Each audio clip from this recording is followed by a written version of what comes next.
Salut tout le monde et bienvenue sur la chaîne de l'info pop du jour. Dernièrement, Demi Lovato a sorti son documentaire Choc et son dernier album, les deux intitulés Dancing with the Devil, qui veut dire danser avec le diable. Alors nous allons en parler dans cette vidéo et je vais vous expliquer pourquoi depuis leur sortie, les deux œuvres n'ont pas arrêté de secouer internet. Lorsqu'on parle de Demi Lovato, l'image qui nous vient en tête en général, c'est cette jeune fille de Disney qui a eu une superbe carrière, un grand succès, toujours souriante, qui a l'air heureuse, qui semble tout avoir. Mais la réalité était bien différente pour Demi Lovato. Depuis ses différents clashs avec Selena Gomez et Mariah Carey par exemple, la chanteuse n'a pas cessé de recevoir des messages haineux sur ses réseaux sociaux. Une campagne de cyberharcèlement qui a duré plusieurs années, qui aura eu un énorme impact sur son addiction à la drogue et ses troubles d'alimentation.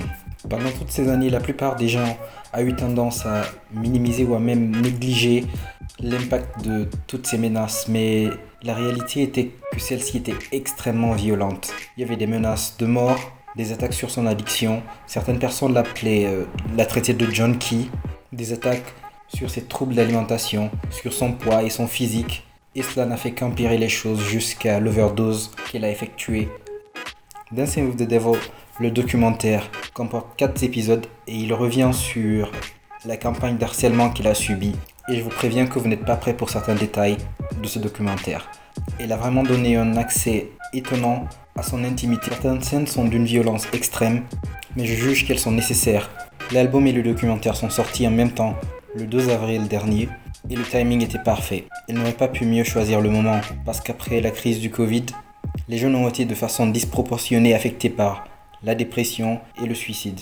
Et puisque ce sont des sujets qu'elle traite, forcément ses œuvres résonnent beaucoup plus auprès des auditeurs. Dans le premier épisode intitulé Perdre le contrôle, Demi revient sur les soucis qu'elle a eus sur son image à travers le long de sa carrière. En fait, elle a été exposée à bas âge au public, à la télévision, dans des séries sur Disney Kids ou dans des concours de beauté. Et cette compétitivité qu'elle a dû vivre l'a forcément rendue anxieuse sur son image et son physique. Alors il explique comment, après la découverte de son addiction, son entourage, son équipe et ses parents l'ont placée sous un contrôle extrêmement strict, où elle ne buvait plus d'alcool, ne touchait plus aux drogues, était obligée de manger de façon saine et de faire du sport. Et comme elle le dit dans l'épisode, lorsque vous essayez de supprimer une partie de vous-même, ça finira par déborder. C'est ce qui lui est arrivé. Lorsqu'elle nous a sorti le tube Sober, où elle expliquait qu'elle n'était plus sobre et qu'elle avait recommencé à boire de l'alcool, là encore, personne ne s'est soucié d'elle. Ni son entourage, ni ses fans, qui continuaient même à se moquer d'elle parfois en ligne et dans ses DMs.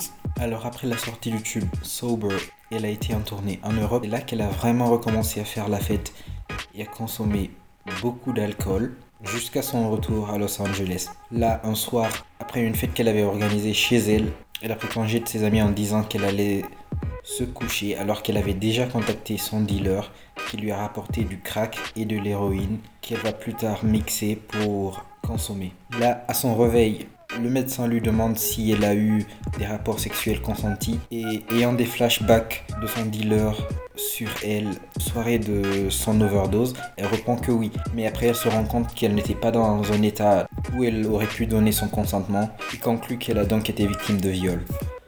Elle raconte ainsi avoir eu plusieurs crises cardiaques, avoir perdu la vue pendant plusieurs jours, ainsi que la mémoire.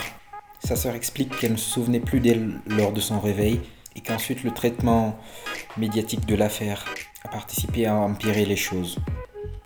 En effet, elle a été découverte par son assistante le soir de l'overdose, après que le dealer soit parti. Et celle-ci a fait un excellent job parce qu'elle a tout de suite appelé les secours, tout en sachant que c'est une histoire de drogue et qu'elle risquait de créer des problèmes à son employeur. Et je crois que c'est une bonne raison pour laquelle on devrait décriminaliser la possession des drogues. Parce qu'en général, les victimes ou les proches de victimes ont peur d'appeler les secours après une overdose ou un accident. Dans la conversation entre la secrétaire et les secours qui arrivaient, on l'entend demander à ceux-ci d'essayer de venir sans sirène et se faire refuser sa requête sous prétexte que c'est une urgence et qu'ils étaient obligés de mettre la sirène. Du coup, les médias étaient tout de suite au courant et toute la famille de Demi Lovato a découvert son overdose en ligne ou par des appels de proches qui demandaient en fait si elle était toujours en vie. Là encore, la première réaction des fans a été d'aller harceler la meilleure amie de Demi Lovato qui était avec elle la soirée de son overdose, sous prétexte que celle-ci serait une horrible personne parce qu'elle n'est pas restée avec Demi Lovato avant que celle-ci ne fasse l'overdose, parce qu'elle serait rentrée chez elle après la soirée. Demi lui a donc accordé une chance de redorer son image après la grande campagne de dénigrement qu'elle a subie. Et elle a profité de l'occasion pour rappeler aux gens que c'était une décision qu'avait prise Demi elle-même et qu'elle n'avait rien à voir dans cela. Et je trouve que c'est complètement ridicule d'aller attaquer une personne pour des fautes commises par une autre sous prétexte qu'ils ou elles sont amis. Dans l'épisode qui s'appelle Reprendre le contrôle, elle explique comment elle a décidé de changer de manager après l'overdose. Et son choix d'après m'a paru un peu intriguant puisqu'elle a choisi Scooter Braun qui est le manager de Justin Bieber, mais c'est surtout à cause du problème qui était arrivé entre lui et Taylor Swift que cela me paraissait bizarre, parce qu'il aurait racheté les droits de toute la discographie de Taylor Swift et lui aurait interdit de chanter ses propres musiques sur scène. Ce sera d'ailleurs l'objet d'une autre vidéo. Pour le moment, je préfère ne pas donner trop de détails là-dessus. Ensuite, elle dévoile comment elle a perdu sa virginité lors d'un viol par un mec avec lequel elle était en tournage lorsqu'elle était dans Disney, et comment ensuite elle a culpabilisé parce qu'elle avait été voir elle-même le mec avant que cela n'arrive. Et c'est d'ailleurs la raison pour laquelle elle est restée silencieuse là-dessus pendant toutes ces années. Elle dit aussi être retombée dans la drogue même après son overdose, même après avoir frôlé la mort de 5 minutes, parce qu'en fait le médecin lui avait expliqué que si les secours étaient arrivés 5 minutes plus tard, elle serait morte. Elle est donc retombée dans l'addiction quelque temps avant de reprendre le contrôle. Et elle explique que cette fois, reprendre le contrôle ne signifiait pas forcément contrôler tous les aspects de sa vie, mais plutôt avoir une sorte de balance dans ce qu'on fait. Elle dit toujours continuer à boire de l'alcool, fumer de la marijuana, mais que sa consommation était sous contrôle et bien modeste.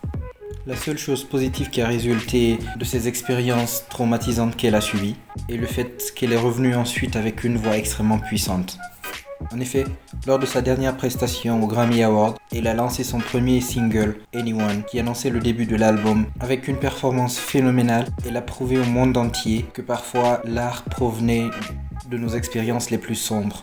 La chanson était très puissante, c'était un cri de désespoir par rapport aux prières qui n'ont eu aucune réponse du Seigneur, par rapport à la déception que l'on a très souvent lorsqu'on attend que les autres nous viennent en aide lors de nos moments difficiles.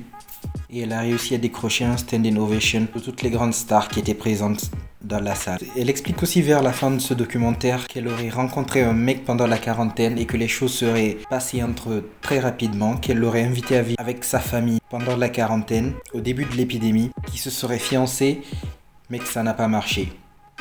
Heureusement pour elle, cela n'a pas causé une rechute dans son addiction. L'album Dancing with the Devil est sorti en même temps que le documentaire. Il a aussi eu un énorme succès. Il s'est classé dès la première semaine au 2e rang des 200 albums les plus vendus aux États-Unis lors de sa première semaine de sortie. Et il a enchaîné des tubes comme What Other People Say et Dancing with the Devil, la chanson elle-même. Écoutez l'album, on sent qu'elle s'est complètement redécouverte, qu'il est beaucoup plus authentique dans son écriture, et les titres de l'album du début à la fin nous racontent une histoire sur elle, sur sa vie, et ce n'est pas facile de zapper une chanson lorsqu'on écoute l'album. Il est vraiment bien élaboré.